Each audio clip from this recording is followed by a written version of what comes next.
Part number 53 پیشکش میرے کارواں۔ اگر آپ نے ہمارے یوٹیوب چینل کو اب تک سبسکرائب نہیں کیا تو براہ مہربانی اس کو سبسکرائب کریں۔ ہماری ویڈیوز پسند آئیں تو انہیں لائک، شیئر اور کمنٹ ضرور کریں۔ تارا کا شمار ایسے افراد میں ہوتا تھا جو کسی رحم کے قابل نہیں ہوتے۔ میں نے اس کے شایان شان سلوک کرنے کا فیصلہ کیا اور اسے ٹھوکروں میں اڑانے لگا۔ اس کی کمر مدافعت نے میرا کام آسان کر دیا۔ 10 منٹ بعد وہ زمین پر پڑا ہانپ رہا تھا، اس کی ساری تن فن غائب ہو گئی۔ وہ اس وقت کسی کیچوے کی طرح بے بس پڑا تھا۔ میں پورے یقین سے کہہ سکتا تھا کہ اب اس کی جانب سے کسی نقصان دہ کارروائی کی امید نہیں کی جا سکتی۔ دوسری جانب میر بخش اپنے سابق وڈیرے سائیں کو چھٹی کا دودھ یاد دلا چکا تھا۔ وہ دونوں شیطان ہمارے رحم و کرم پر تھے۔ میں زیادہ دیر وہاں رکنے کے حق میں نہیں تھا۔ میں نے میر بخش سے کہا، تم جلدی سے پجاروں کا ٹائر تبدیل کرو، میں ان سرماؤں پر نظر رکھتا ہوں۔ ان کا کیا کرنا ہے سائیں؟ میر بخش نے سوال کیا۔ یہ ہمارے ساتھ جائیں گے، میں نے کہا۔ ان کی کھالوں سے بہت مضبوط اور ڈھیر قسم کے جوتے تیار ہو سکتے ہیں۔ یہ دونوں خاصی موٹی کھال کے واقع ہوتے ہیں۔ میر بخش مزید کو سوال کیے بغیر پجاروں کی جانب بڑھ گیا۔ میں نے ساحل کی جانب ہاتھ بڑھاتے ہوئے کہا، یہ ریوالور مجھے دو اور ممتاز سے کہو آرام سے سیٹ پر بیٹھ جائے۔ حالات پوری طرح ہمارے قابو میں ہیں۔ میں جب تارا سے نمبر آزمائی میں مصروف تھا، اس دوران میں میر بخش نے ہائیلیکس میں سے ایک رسی کر کے وڈیرے کے ہاتھ پر مضبوطی سے باندھ دیے تھے۔ ساحل نے اپنے ہاتھ کا ریوالور مجھے دیتے ہوئے کہا، وجدان، تم کیا کرنے کا ارادہ رکھتے ہو؟ میں نے کہا، میں ان دو باگر بلوں کے بارے میں سوچ رہا ہوں، انہیں پجاروں میں ڈال کر ہم اپنے ساتھ لے جائیں گے۔ یہی سوال تھوڑی دیر پہلے میر بخش نے بھی مجھ سے کیا تھا اور میں نے اسے خاصا تسلی بخش جواب دے دیا تھا، اس لیے ساحل نے مزید جرأت نہیں کی اور ممتاز کی جانب بڑھ گئی۔ میں نے جب ساحل سے ممتاز کو سیٹ پر بیٹھنے کے لیے کہا تو وڈیرے اکبر سوما نے چونک کر پجاروں کی طرف دیکھا اور اسے دو لڑکیوں کے بارے میں خاصی تشویش تھی، خاص طور پر دوسری لڑکی یعنی ممتاز کے بارے میں۔ وہ اور تارا ریلوے کراسنگ سے ہمارے تعاقب میں تھے۔ انہوں نے ممتاز اور ساحل کو پجاروں میں بیٹھے دیکھ لیا تھا۔ میں نے میر بخش سے پوچھا، تمہارے پاس اور رسی تو ہوگی؟ وہ پجاروں کے عقب سے فاضل سٹپنی تار کر ٹائر تبدیل کرنے میں مصروف ہو چکا تھا۔ اس نے جواب دیا، سائیں، مزید رسی تو نہیں، جو ملی میں نے اس سے اس مردود کے ہاتھ پاؤں کس کر باندھ دیے ہیں۔ دوسرا مردود بھی اسی قسم کی تواضع کا حقدار ہے۔ میں نے کہا، میں کسی کے ساتھ ناانصافی نہیں کر سکتا۔ پھر کیا کیا جائے؟ میر بخش اپنے کام میں مصروف رہتے ہوئے بولا۔ میں نے کہا، تم جو کر رہے ہو اسے جلدی جلدی نپٹا لو، میں ہی ان کی خاطر داری کی کوئی راہ نکالتا ہوں۔ میں نے ایک فوری خیال کے تحت وڈیرے کے پاؤں کی رسی کھول دی۔ مجھے ماننا پڑا کہ میر بخش نے بڑی مضبوط بندشیں لگائی تھیں۔ میر بخش کے اس کارنامے میں سالہ سال کا جمع شدہ غصہ بھی شامل رہا ہوگا جو وڈیرے کے لیے اپنے دل و دماغ میں رکھتا تھا۔ میں نے وڈیرے کے پاؤں سے فارغ ہونے والی رسی سے تارا کے دونوں ہاتھوں میں وہ مجروح ہاتھ بھی شامل تھے جو کسی عضو معطل سے زیادہ حیثیت نہیں رکھتا تھا۔ میر بخش نے وڈیرے کے ہاتھ بھی پشت پر جکڑے تھے۔ میں ان دونوں کو ایک خاص مقصد کے تحت اپنے ساتھ لے جانا چاہتا تھا، اس لیے ان کے پاؤں آزاد اور ہاتھ جکڑ بند ہونا ضروری تھے، ورنہ ہم ان گناہ کی بوٹوں کو کہاں کہاں اٹھائے پھرتے۔ انہیں تو اپنے ہاتھ پاؤں اور اپنے پاؤں پر ہی چلنا تھا۔ میں نے ریوالور کے اشارے پر تارا اور اکبر سومت کو اٹھ کر کھڑا ہونے کا حکم دیا۔ انہوں نے خاموشی سے میرے حکم کی تعمیل کی۔ میں نے کہا، شرافت سے پجاروں کی طرف چلو۔ وہ نے کہا تھا، میں اس قدم اٹھاتے ہوئے پجاروں کی جانب بڑھنے لگے۔ اس دوران میں ساحل نے ممتاز کو سیٹ پر بٹھا دیا۔ وڈیرے کی اس پر نظر پڑی تو اس کی آنکھیں حیرت سے پھیل گئیں۔ اس نے لکنت زدہ لہجے میں کہا، یہ تو ممتاز ہے، قاضی سلطان کی بیٹی۔ کیا تم اسے جانتے ہو؟ میں نے اسے گھور کر سادگی سے پوچھا۔ ہاں، میں اسے اور اس کے باپ کو اچھی طرح جانتا ہوں، وڈیرے نے جواب دیا۔ میں نے بے پرواہی سے کہا، چلو اچھی بات ہے، تمہاری جان پہچان نکل آئی، سفر اچھا گزرے گا۔ مگر یہ تمہارے ہاتھ کیسے لگی؟ وڈیرے کی حیرت رفع ہونے کا نام نہیں لے رہی تھی۔ اسے ڈاکوؤں نے اغوا کر لیا تھا۔ یہ اس طرح میرے ہاتھ لگی ہے۔ میں نے یہ کہتے ہوئے ایک زوردار تھپڑ وڈیرے کے گال پر رسید کر دیا۔ کچھ آیا سمجھ شریف میں یا تفصیل میں بھی بیان کروں؟ وڈیرہ اکبر سوما میرا تھپڑ کھا کر تلملا اٹھا، تاہم وہ تلملاہٹ نکالنے کا موقع نہیں تھا، اس لیے بے بسی سے مجھے گھور کر رہ گیا۔ وہ کسی عام آدمی کا تھپڑ نہیں تھا جو صرف آواز پیدا کر کے رہ جاتا۔ وہ میرا تھپڑ تھا، وجدان علی کا تھپڑ، جس نے شاولن ٹیمپل جیسے عظیم الشان ادارے سے مارشل آرٹس کی تربیت حاصل کی تھی، جہاں اس کے ہاتھ پاؤں کو فولادی بنا دیا گیا تھا۔ وڈیرے کے گال پر جہاں میں نے تماچا رسید کیا تھا، وہاں میری انگلیوں کے نشانات ثبت ہو گئے تھے، بلکہ چھپ گئے تھے۔ شاید میں نے کچھ زیادہ ہی قوت صرف کر دی تھی اسے وہ تھپڑ مارتے ہوئے۔ تارا نہ تو ممتاز کو جانتا تھا اور نہ ہی اس کے ہوا کی کہانی سے وہ واقف تھا، اس لیے اس نے اس بارے میں کوئی سوال نہیں کیا۔ اس کی خاموشی اور لاتعلقی تو اس کی ناواقفیت کو ہی ظاہر کر رہی تھی۔ میں نے وڈیرے اکبر سومر کی جانب سے متوجہ ہوتے ہوئے پوچھا، تمہارے پاس موبائل فون تو ہوگا؟ اس نے جلدی سے نفی میں گردن ہلا دی۔ میں نے اس کے دوسرے گال کو سرخ کرتے ہوئے سخت لہجے میں کہا، جھوٹ مت بولو خبیث انسان، میں دروغ گوئی کی بہت عبرتناک سزا دیتا ہوں۔ جب تمہارے عام سے ملازم مجھے اغوا کرتے ہوئے اپنے پاس موبائل فون رکھ سکتے ہیں تو تم کیوں نہیں رکھ سکتے؟ میرا اشارہ اس موبائل فون کی طرف تھا جو میں نے تھر پارکر کے صحرا میں سفر کے دوران میں وڈیرے کی ایمبولینس نما گاڑی سے برآمد کیا تھا۔ ازاں بعد اس کنگ سائز موبائل فون کو تباہ کر دیا تھا۔ میربخش نے میری اس کارروائی پر حیرت کا اظہار بھی کیا۔ وڈیرا نہ پائے رفتن نہ جائے ماندن والی کیفیت کا شکار تھا، اس لیے اسے زبان کھولنی ہی بنی۔ اس نے مجھے بتایا کہ وہ بنگلے سے نکلتے وقت موبائل فون اپنے ساتھ لایا تھا، تاہم اس کی بیٹری ختم ہو چکی تھی۔ وہ فون اس وقت ٹویوٹا ہائی لیکس میں موجود تھا۔ میں نے ان دونوں بدبختوں کو ساحل کی نگرانی میں چھوڑا اور خود ہائی لیکس کی جانب بڑھ گیا۔ جاتے ہوئے میں ریوالور بھی ساحل کے حوالے کر کے وہ پجاروں کے اندر تھی، جبکہ وہ دونوں زیر حراست افراد پجاروں کے باہر کھڑے تھے۔ میربخش اپنے کام کے اختتامی مراحل میں داخل ہو چکا تھا۔ اگر ان دونوں میں سے کوئی مہم جوئی کی کوشش کرتا تو میربخش اسے سنبھال لیتا۔ میں نے صرف 5 منٹ کے اندر ہائی لیکس کے ڈرائیونگ کیبن کو چھان مارا۔ وڈیرے کا نااہل موبائل فون بآسانی دستیاب ہو گیا۔ اس تلاشی کے دوران میں کوئی اور قابل ذکر چیز برآمد نہ ہو سکی۔ مجھے سب سے زیادہ کھوج اسلحے وغیرہ کا تھا، مگر ہائی لیکس میں کسی قسم کا کوئی آتشی اسلحہ موجود نہیں تھا۔ اس سے ثابت ہوا کہ ان کے پاس اسلحے کے نام پر صرف وہی کلاشنکوف اور پسٹل تھا جن پر ہم قبضہ جما چکے تھے۔ میں نے وڈیرے کے موبائل فون کو پجاروں میں منتقل کیا۔ اس کی بیٹری واقعی ڈاؤن ہو چکی تھی، اس میں کوئی خرابی پیدا ہو چکی تھی۔ بہرحال وہ استعمال کے قابل نہیں رہا تھا، چنانچہ وہ فی الوقت کسی بیکار شے سے زیادہ اہمیت نہیں رکھتا تھا۔ اس وقت تک نہ تو ننھے منھے موبائل فون مارکیٹ میں آئے تھے اور نہ ہی ان کے نہایت ہی مختصر سے charger. King size mobile phone کے ساتھ ساتھ اسی کیبل کی ایک بیٹری کو اٹھائے پھرنا پڑتا تھا۔ میربخش نے ٹائر کی تبدیلی کا کام تسلی بخش طریقے سے کر دیا تو میں نے اس سے کہا، اب ڈرائیونگ تم کرو گے اور دونوں لڑکیاں تمہارے ساتھ آگے پیسنجر سیٹ پر بیٹھیں گی۔ دونوں لڑکیاں ایک سیٹ پر؟ میربخش نے متعجب انداز میں مجھے دیکھا۔ میں نے کہا، ہاں دونوں ایک ساتھ۔ سیٹ خاصی کشادہ ہے، یہ چھوئی موئی وہاں آسانی سے سما جائیں گی۔ چھوئی موئی سے میری مراد خدا نخواستہ یہ نہیں تھی کہ وہ دونوں ننھی بچیاں تھیں۔ لڑکی یا عورت کو چھوئی موئی اس کی نزاکت اور سکڑنے سمیٹنے کی بے پناہ صلاحیت کی بنا پر کہا جاتا ہے۔ یہ بہت جلد کہیں بھی سما جاتی ہیں، خاص طور پر مرد کا سول ان کے چھپنے کی پسندیدہ جگہ ہے۔ میربخش نے اس بات میں سر ہلاتے ہوئے سوالیہ نظر سے اکبر سومر اور تارا کی طرف دیکھا۔ میں نے کہا، یہ میرے ساتھ گاڑی کے پچھلے حصے میں رہیں گے۔ انہوں نے ہم سے منسوب کردہ قتل و غارت گرمی کی فرضی جھوٹی کہانی سے سنا دی۔ اب کچھ نئی اور دلچسپ کہانیاں میں بھی انہیں سنانا چاہتا ہوں۔ خوب گزرے گی جو مل بیٹھیں گے دیوانے 3۔ دونوں لڑکے پجاروں کے عقبی حصے سے نکل کر پیسنجر سیٹ پر آ گئیں۔ وہ سیٹ ان کے بیٹھنے کے لیے کافی ثابت ہوئی۔ میں دراصل دونوں خبیثوں کے ساتھ پچھلے حصے میں اکیلا رہنا چاہتا تھا تاکہ اگر کسی شدید قسم کی کارروائی کی ضرورت پیش آ جائے تو وہ لڑکیوں کی نظر سے پوشیدہ رہے۔ میربخش نے ڈرائیونگ سیٹ سنبھال لی۔ میرے اشارے پر اکبر سومر اور تارا پجاروں کے عقبی حصے میں سوار ہو گئے۔ انہوں نے جیسے سیٹوں پر بیٹھنے کی کوشش کی، میں نے سختی سے ڈانٹ دیا انہیں۔ لارڈ صاحب کے بچوں، اپنی اوقات نہ بھولو، میں نے تنزیہ لہجے میں کہا۔ تم کسی دعوت میں شریک ہونے نہیں جا رہے، تم اس وقت قیدی ہو، اس لیے آرام سے پھیل کر سیٹوں پر بیٹھنے کا خیال دماغ سے نکال دو۔ تمہارا ٹھکانہ وہ ہے۔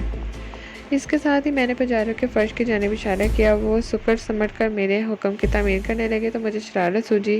وہ اچھوتا خیال یکدم ہی میرے ذہن میں آیا تھا۔ میں نے ان دونوں کو بندشیں کھولیں اور انہیں اس طرح ایک دوسرے کے پہلوؤں میں بیٹھنے کو کہا کہ ان کے رخ ایک ہی سمت میں ہو گئے۔ وہ اپنے دائیں اور بائیں پہلو سے جڑے بیٹھے تھے، گویا وڈیرے کا بایاں زخمی بازو تارا کے دائیں مجروح بازو سے 2 جسم کی دوری پر تھا اور ان کے صحیح سلامت بازو ایک دوسرے سے لگ گئے تھے۔ میں نے ان دونوں کے ناکارہ بازوؤں کو نظر انداز کر دیا اور کارآمد بازوؤں کو ایک دوسرے کے اوپر رکھ کر اس طرح باندھ دیا جیسے کسی بانس کی لمبائی بڑھانے کے لیے کوئی دوسرا بانس اس کے اوپر رکھ کر مضبوطی سے رسا باندھ دیا جائے۔ وہ بڑے موسیقی کے انداز میں جڑواں حالت میں بیٹھے خونخوار نظروں سے مجھے گھورنے لگے۔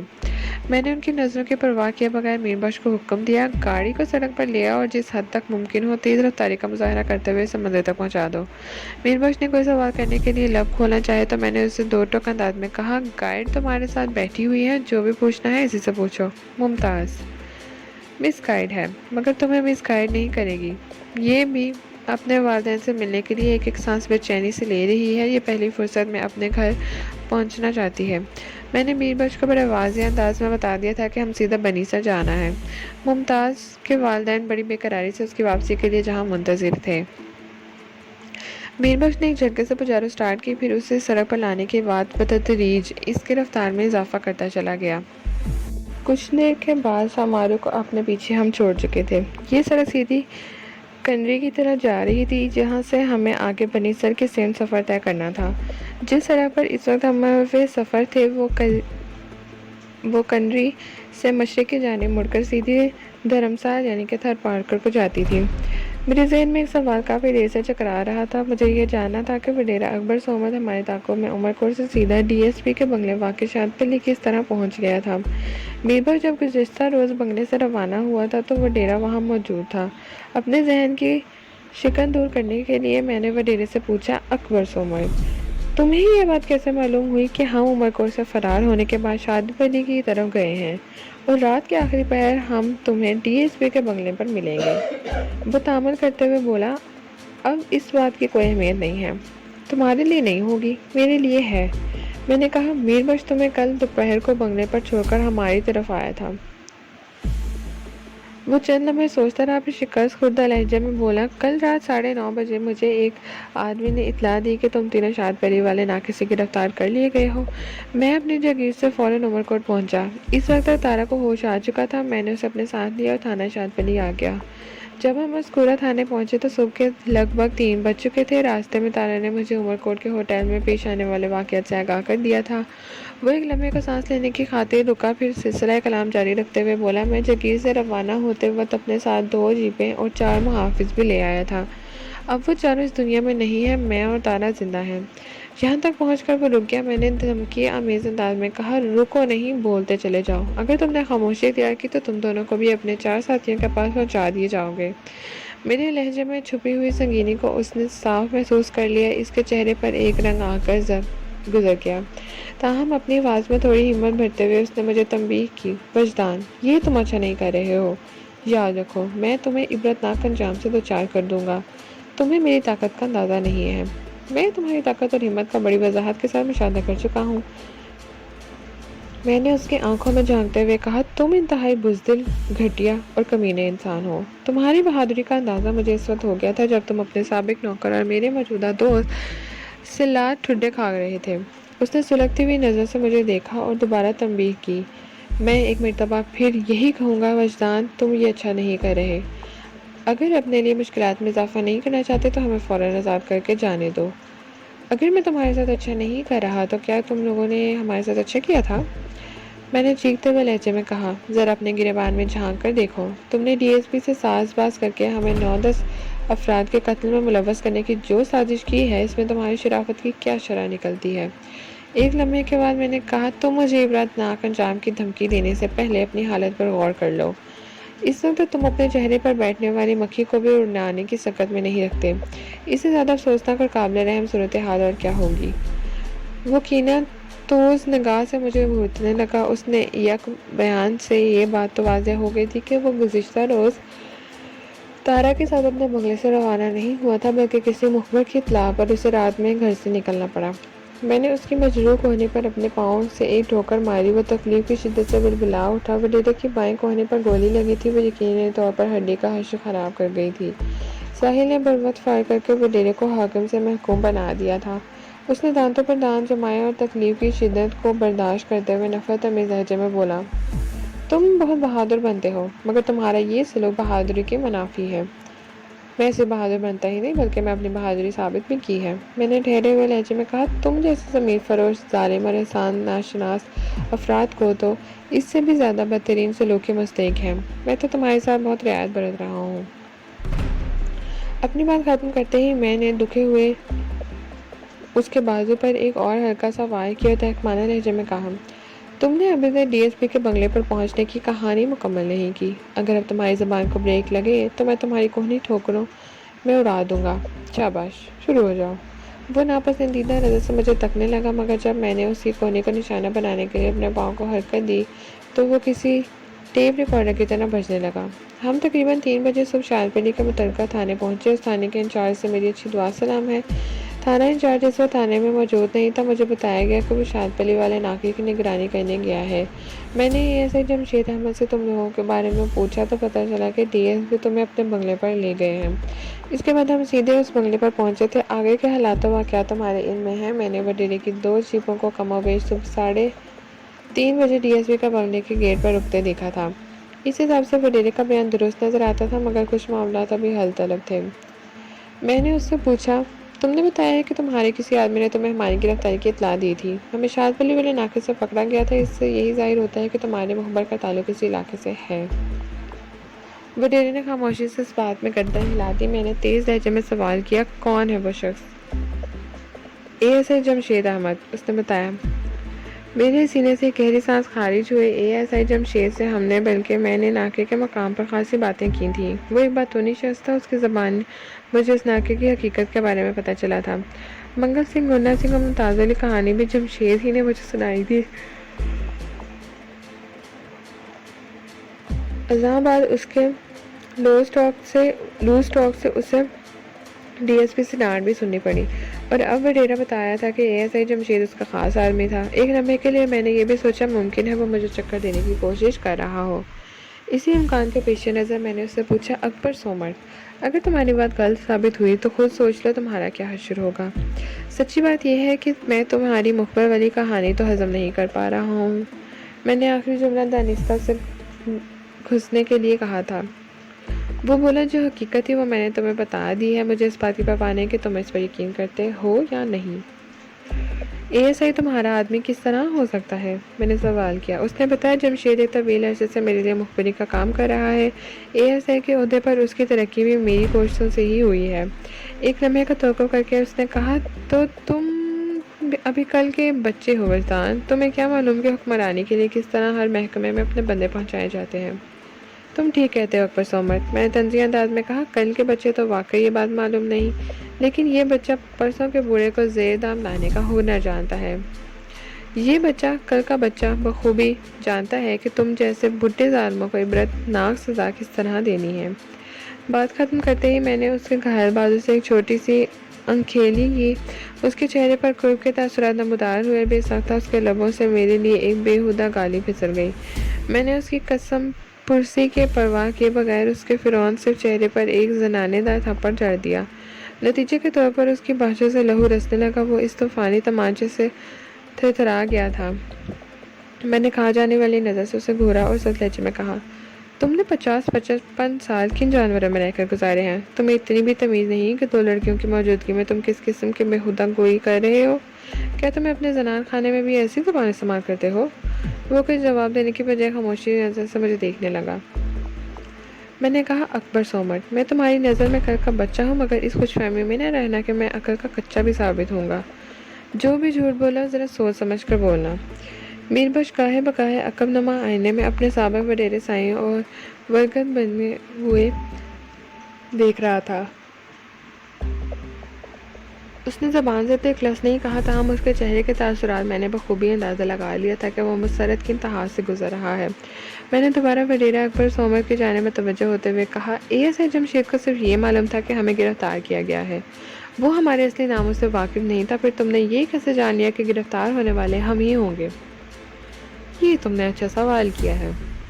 اس نے کہا، ASI کو یہ معلوم نہیں تھا کہ گرفتار شدگان میں وجدان اور دھنو شامل ہیں، کیونکہ تم لوگوں نے پہلے اپنے نام مراد اور کلثوم بتائے تھے. بعد میں تھانے جا کر مقصود احمد اور لیلا بن گئے. البتہ میر بخش کا نام ہر جگہ میر بخش ہی رہا. مجھے ASI کی جس بات نے تمہاری تو متوجہ کیا وہ ریڈ اینڈ بلیک گاڑی تھی.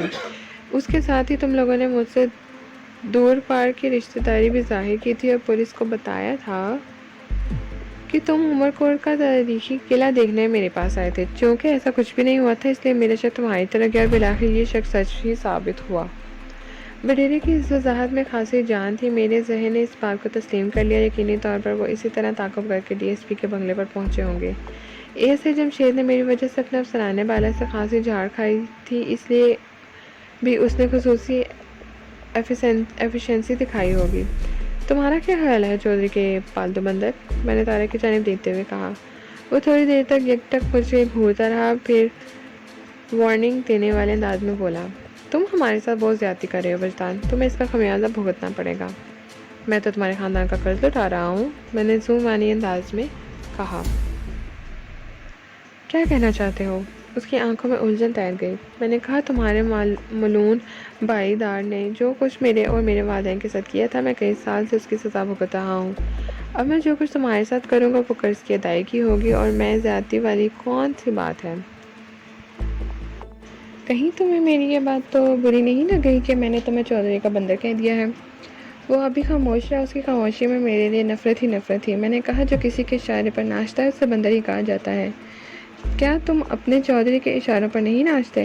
میں نے تو تمہارے ساتھ بہت رعایت کی ہے۔ میں تمہیں چودھری کا پالتو کتا کہتا تو یہ ٹائٹل تمہارے لیے زیادہ مناسب ہوتا۔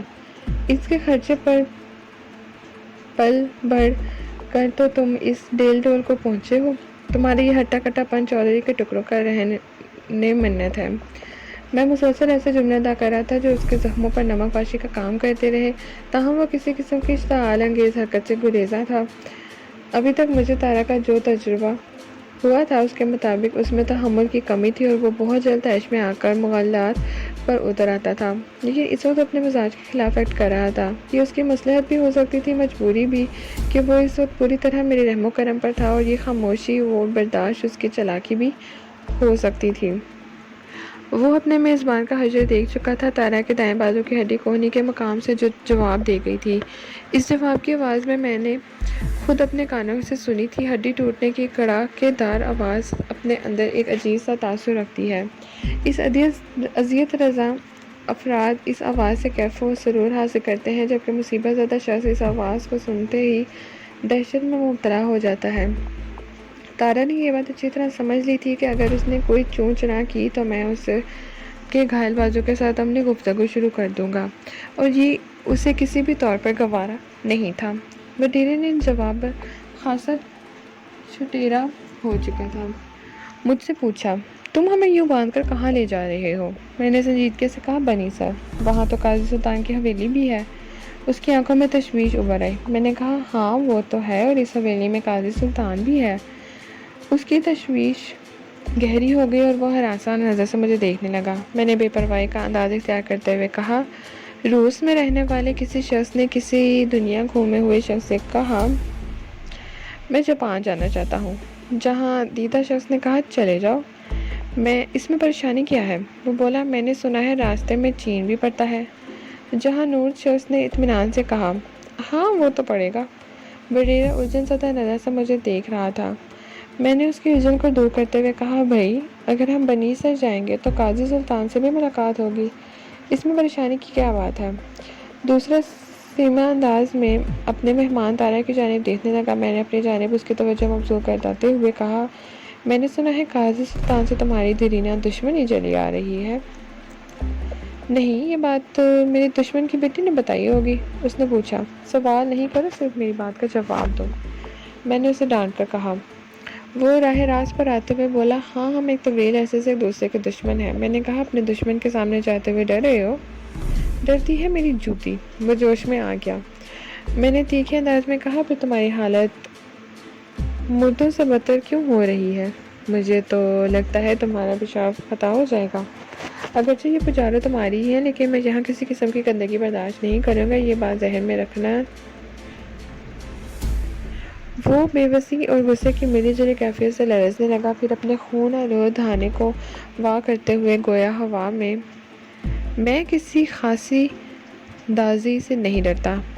اس کا تو میں نے ناطقہ بند کر رکھا ہے۔ اس کی اتنی ہمت نہیں کہ میرے سامنے آ کر وار کر سکے۔ میں تو وہ کچھ کہتے رک گیا۔ ممکن ہے وہ ممتاز کے باپ قاضی سلطان کا کوئی گالی دینے کا ارادہ رکھتا ہو، اور میرے سابق سلوک نے اس کی زبان پر تالا ڈال دیا ہو۔ میرے قیامت کے اس تمانچے نے اس کی گھنی مونچھوں تلے ہونٹوں کو سرخ کر دیا تھا، اور وہ اس تلخ تجربے کو دہرانا نہیں چاہتا تھا۔ وہ بے بسی اور غصے کی میری چنی کیفیت سے لرزنے لگا۔ میں نے پوچھا، جب تم اتنے ہی بہادر ہو، قاضی سلطان کو خاطر میں نہیں لاتے تو پھر تمہاری جان کیوں نکلتی جا رہی ہے اس کا سامنا کرتے ہوئے؟ میں اپنی اس حالت پر پریشان ہوں۔ اس نے اپنے بازو پر ایک اچھلتی سی نگاہ ڈالتے ہوئے کہا، جب قاضی سلطان مجھے اس حال میں دیکھے گا تو میں شرمندگی سے گردن نہیں اٹھا سکوں گا۔ اس کا کہنا بچا تھا، اپنے دشمن کے سامنے کمزور اور افسوسناک حالت میں جانے سے واقعی نہ کر جاتی ہے۔ بعض غیرت مند تو اس قسم کی شرمناک صورتحال پر موت کو ترجیح دیتے ہیں۔ میں نے اکبر سومر کو مخاطب کرتے ہوئے کسیلے انداز میں کہا، تو اس کے لیے اتنا فکر مند ہونے کی کیا ضرورت ہے؟ اگر یہ ندامت شرمندگی تمہیں گردن نہیں اٹھانے دے گی تو تم کسی بیمار بکرے کی طرح گردن ڈالے رہنا۔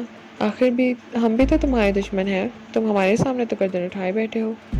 تمہاری بات دوسری ہے۔ دوسری کیوں ہے بھائی؟ دشمن تو آخر دشمن ہوتا ہے۔ وہ موضوع گفتگو کو تبدیل کرتے ہوئے بولا، قاضی سلطان کی بیٹی تمہارے ہاتھ کیسے لگ گئی؟ تم ڈی ایس پی کے بنگلے سے تو میر بخش کے دھنو ساحل کے ساتھ نکلے تھے۔ یہ ہمیں راستے میں ملی ہے، میں نے بتایا۔ اس دوران میں میر بخش، ساحل یا ممتاز نے ہماری بات چیت میں مداخلت نہیں کی۔ میر بخش اور ساحل تو میرے مزاج کو بخوبی سمجھنے لگے تھے۔ ممتاز عقل مندی کا مظاہرہ کر رہی تھی۔ وڈیرے نے پوچھا، اس لڑکی کو تو ڈاکو نے اغوا کر لیا تھا، پھر یہ تمہارے راستے میں کیسے مل گئی؟ میں نے تو سنا ہے ڈاکو نے اس کی واپسی کے لیے 50 لاکھ روپے کا تاوان مطالبہ کیا تھا۔ تم خواہ بے خبری کا ڈرامہ نہ رچاؤ اکبر سومر، میں نے ایک فوری خیال کے تحت اس کے قدموں کے نیچے سے زمین کھینچتے ہوئے کہا۔ وہ متذبذب نظر سے مجھے دیکھنے لگا۔ میں کون سی خبری کا ڈرامہ رچا رہا ہوں؟ اس نے الجھن زدہ لہجے میں استفسار کیا۔ میں نے کہا، یہ کیا تم نے سنا ہے اور تمہیں کیا پتہ چلا ہے؟ جیسے جملے بول کر حقائق کو چھپانے کی کوشش کرے ہو۔ جو سچی بات ہے اسے زبان پر کیوں نہیں لاتے؟ میں نے اسے گھیرنے کے لیے ایسا مضبوط جال میں پھینکا تھا کہ وہ گھبرا گیا۔ جلدی سے بولا، پتہ نہیں تم کس قسم کی باتیں کر رہے ہو۔ مجھے ڈی ایس پی کی زبانی معلوم ہوا ہے۔ قاضی سلطان کی بیٹی ممتاز کو منگل سنگھ نامی کسی ڈاکو نے اغوا کر لیا تھا۔ ڈاکو کی گرفتاری کے لیے ہی تو شادبلی اور میرپور خاص کے ضلعی سرحد پر ناکہ لگایا گیا تھا، جہاں سے تم گرفتار ہوئے تھے۔ یہ تو تم کہہ رہے ہو نا؟ میں نے ٹٹولتی ہوئی نظر سے اسے دیکھا۔ یہی حقیقت ہے بھائی، تم اداکاری اچھی کر لیتے ہو۔ میں نے اپنے مشن پر کام جاری رکھا۔ لیکن تمہاری یہ اداکاری حقیقت کی پردہ پوشی نہیں کر سکتی اکبر سومرد۔ وہ اکتاہٹ آمیز انداز میں بولا، پھر تم ہی بتا دو حقیقت کیا ہے۔ میری مبہم اور پر اسرار گفتگو نے ان دونوں کو اضطراب میں مبتلا کر دیا۔ وہ دونوں پہلو بدل نہیں سکتے تھے، بس کچھ مسانے پر اتفاق کرنے لگے۔ پجارو بھی بڑی عجیب کاری ہے۔ وقت گزرنے کے ساتھ ساتھ مشوبشی والوں نے اس میں سی تجرباتی تبدیلیاں کی ہیں، خاص طور پر سیٹنگ اور انٹرنس کے حوالے سے۔ ابتدائی زمانے میں اس کے عقبی حصے کی 2 طرفہ سیٹوں کے درمیان اچھی خاصی گنجائش ہوتی تھی۔ ازاں بعد اس کے حصے میں آگے پیچھے نشستوں کی تعداد بڑھانے کے نتیجے میں یہ گنجائش کم سے کم تر ہوتی گئی۔ ہم جس پجارے میں محفل سفر تھے وہ 2 طرفہ نشستوں والی تھی، جس کے درمیانی حصے میں اتنی گنجائش بہرحال موجود تھی کہ میں نے ان دونوں سرکاری ساؤنڈ کو وہاں ٹھونس رکھا تھا۔ ایک تو گنجائش کی کمی، دوسرے ان بازوؤں کی بندش نے انہیں پرپرزے نکالنے سے دور روک رکھا تھا۔ وہ بے بسی کی عملی تصویر بن چکے تھے۔ میں نے اپنی پلاننگ کے مطابق وڈیرے کا سوال کا جواب دیتے ہوئے کہا، حقیقت یہ ہے کہ تم ایک بہتار وڈیرا ہو۔ اپنی رائے پر ظلم کر کے تمہیں ازخود خوشی ہوتی ہے۔ کوئی ایسا جرم نہیں جس میں تم ملوث نہ ہو۔ تم چوری ڈکیتی کرواتے ہو، خطرناک مجرموں کو پناہ دیتے ہو۔ نامی گرامی ڈاکو تمہاری پشت پر آنے کے طفیل اپنی دھاک بٹھانے میں کامیاب ہے۔ وہ سانس لینے کے لیے رکا تو اس کے چہرے پر جائزہ بھی بغور لیا۔ وہ میری باتیں سن کر سلگ اٹھا تھا۔ اس وقت اس کا چہرہ غصے سے تمتما رہا تھا، تاہم مجبوری یہ تھی کہ وہ میرا کچھ بگاڑنے کی پوزیشن میں نہیں تھا، چنانچہ وہ خاموش رہا۔ میں نے اس کے جذبات کے سوڈے میں نمک چھڑکتے ہوئے کہا، قاضی سلطان سے تمہاری دیرینہ دشمنی چلی آ رہی ہے۔ تم نے قاضی سلطان کو چرکا لگانے کے لیے اپنے پالتو ڈاکو منگل سنگھ سے دشمن کی بیٹی ممتاز کو اغوا کرا لیا اور اس کی واپسی کے لیے 50 لاکھ روپے تاوان کا مطالبہ کر دیا۔ یہ سب جھوٹ ہے، بکواس ہے۔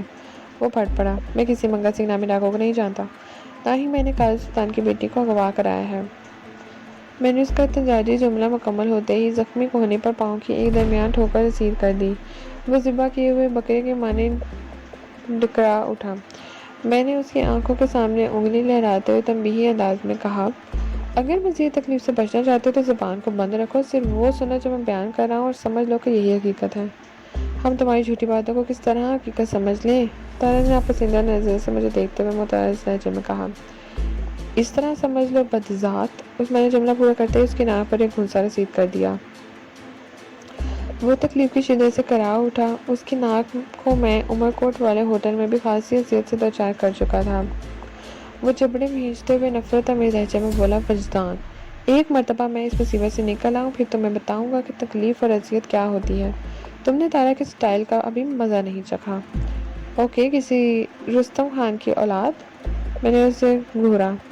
کل دوپہر تو میں تمہاری مختلف سٹائلز دیکھتا رہا ہوں۔ تم ہر سٹائل میں پیٹنے والے دھمکی دیتے ہو اور پھر خود پر پٹنا شروع ہو جاتے ہو۔ اسی کے ساتھ ہی پارٹ نمبر 53 اختتام پذیر ہوتا ہے۔ ناول کا بقیہ حصہ پارٹ 54 میں سماعت فرمائیے۔